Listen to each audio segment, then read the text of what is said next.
অনেক অসাধু ব্যবসায়ী আছে রমজান আসলে নিত্য প্রয়োজনীয় পণ্যের মূল্য বৃদ্ধি করে দেয়। এরকম আছে না নাই? এগুলো করবেন না, মজুতদারি করবেন না, পণ্যের কৃত্রিম সংকট বাজারে করবেন না। আপনি লাখ টাকা কামায়া ভাবছেন যে রোজাদারদের কষ্ট দিয়ে ধনী হবেন, এমন রোগ আল্লাহ আপনারে দিবে, কোটি টাকা দিয়েও আপনি হাসপাতালের বিল পরিশোধ করার ক্ষমতা আপনার হবে না। খবরদার। শেষ বয়সে দেখবেন কি কষ্ট আপনার হয়। আপনি রোজাদারদের কষ্ট দিচ্ছেন, আল্লাহ আপনার সুখে রাখবে? আল্লাহর দোহাই লাগে আমার ব্যবসায়ী ভাইরা এটা করবেন না। আরব বিশ্বে আমরা দেখেছি, আরব বিশ্বের ব্যবসায়ীরা সারা বছরে ব্যবসা করে, রমজানে ভর্তুকি দেয়। আর আমার দেশের কিছু অসাধু ব্যবসায়ী রমজানে গলাকাটা ব্যবসা করে আর সারা বছর সইটার উপর দিয়ে চলে। চিল্লায় বলেন ঠিক কিনা?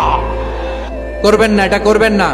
নিত্য প্রয়োজনীয় পণ্যের মূল্য বৃদ্ধি করা হারাম, পণ্যের কৃত্রিম সংকট তৈরি করা হারাম, মজুতদারি করা হারাম, রোজাদারদেরকে কষ্ট দেয়া হারাম।